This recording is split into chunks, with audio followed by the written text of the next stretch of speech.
Right. ఇక number 2 Keralam చూసుకుంటే 140 సీట్లు ఉన్నాయి.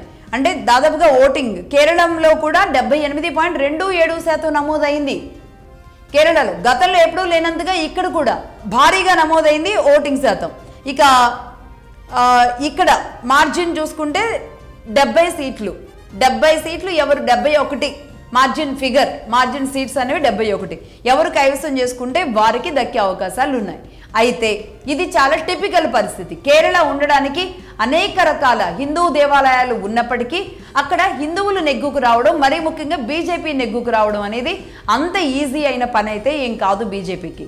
ఈ నేపథ్యంలో అక్కడ పార్టీకి ఉన్న బలాబలాలు ఏంటి ఒకసారి చూద్దాం. ఎల్డీఎఫ్ లెఫ్ట్ డెమోక్రటిక్ ఫ్రంట్ ఏదైతే ఉందో సిపిఐ అండ్ సిపిఎం రెండు కలిపిందే left democratic front LDF. Right. LDF నాయకత్వంలో ఇప్పటికే 2 సార్లు పినరయి విజయన్ సీఎంగా అక్కడ పనిచేయడం, ముఖ్యంగా ఆయన శాంత స్వభావంగా ఉండే వ్యక్తిగా మంచి ఎడ్యుకేటెడ్ వ్యక్తిగా పినరయి విజయన్కి అన్ని పార్టీలు ఆ గౌరవం ఇస్తూ ఉంటాయి.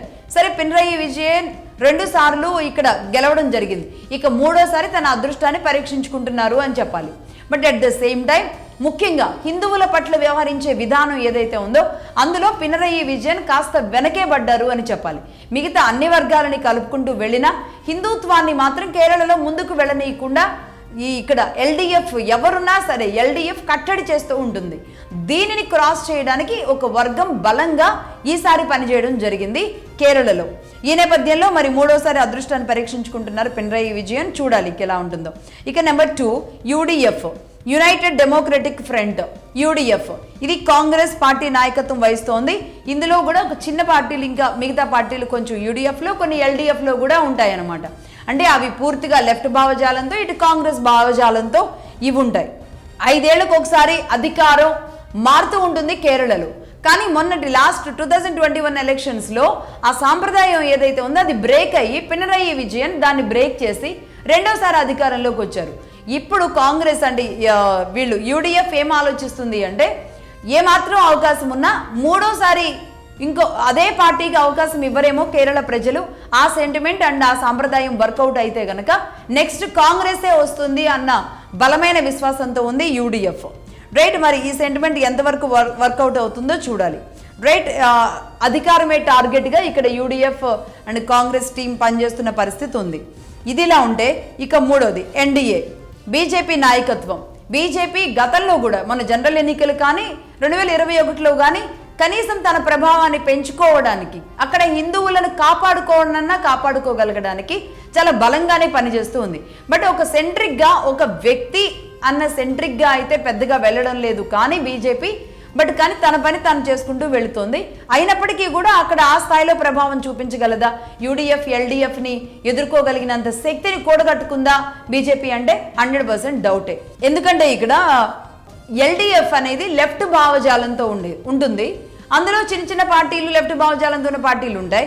యూడీఎఫ్ అనేది కాంగ్రెస్తో అంటే ముస్లింలు క్రిస్టియన్ ఓట్ బ్యాంక్ అనేది ఇక్కడ ఎక్కువగా ఉంటుంది. వీళ్ళంతా ఏం చేస్తారంటే అయితే ఎల్డీఎఫ్ లేదంటే యూడీఎఫ్కి వెళ్తారు. అంతేగాని బీజేపీ వైపు ఎట్టి పరిస్థితుల్లో రారు. దాదాపుగా ముస్లిం ప్రభావిత ప్రాంతాలు అంటే ఒక 5 జిల్లాల్లో మలప్పురం కానీ కోజికోడు వాయనాడు ఈ ప్రాంతాల్లో దాదాపుగా మలప్పురంలో 70%, కోజికోడ్లో 40%, వాయనాడులో 29% ముస్లిం ఓట్ బ్యాంక్ అనేది అంత బలంగా ఉంటుంది. అలాగే as well as Catholic Christians and Syrian Christians అనేది ఇక్కడ ఉంటారు. Catholic Christians and Syrian Christians వీళ్ళు కూడా చాలా బలంగా ఉంటారు అనమాట. So Muslim vote bank and Christian vote bank కేరళలో చాలా కీలకం అని చెప్పాలి. హిందూ ఓట్ బ్యాంక్ అనేది అసలు నామినల్లే నామమాత్రంగానే ఉండేలాంటి పరిస్థితులు ఉంటాయి. ఈ నేపథ్యంలో ఇక్కడ ముస్లిం ఓట్ బ్యాంక్ ఓవరాల్గా రాష్ట్రం వైపు చూసుకుంటే 26% ఉంది. క్రిస్టియన్ ఓట్ బ్యాంక్ 19% ఉంది. సో మొత్తం కలిపితే ఎంత వస్తుంది? 45% ఉంది. Christian and Muslim vote bank 45% ఉంది.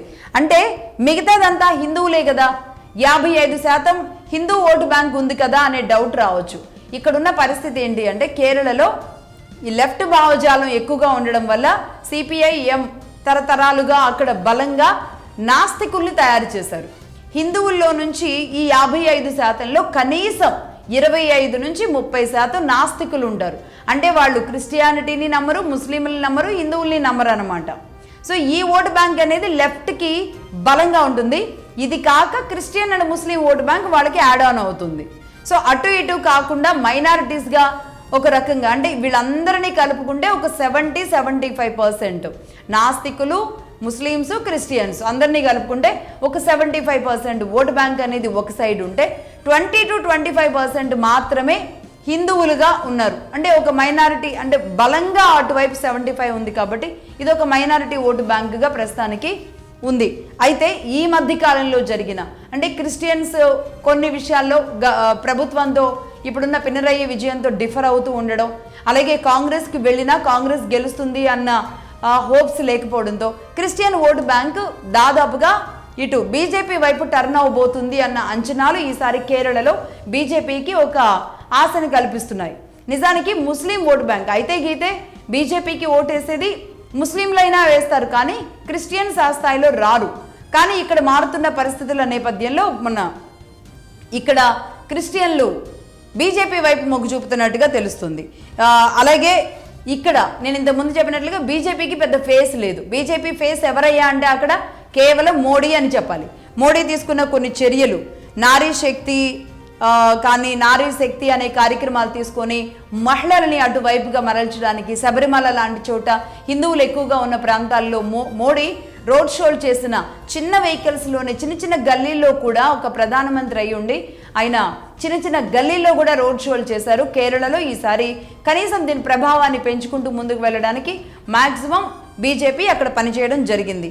ఈ నేపథ్యంలో ఇక్కడ మనం చెప్పలేం, కానీ నిజానికి మళ్ళీ ఎల్డీఎఫ్ఏ వచ్చే అవకాశాలు ఉన్నాయి అంటున్నారు. యూడీఎఫ్కి అవకాశం లేకపోయినా LDF and BJP between fight ఉండే అవకాశాలు ఉన్నట్టుగా పోలింగ్ చాలా పోల్ సర్వేలు అన్నీ చెబుతున్న పరిస్థితి ఉంది.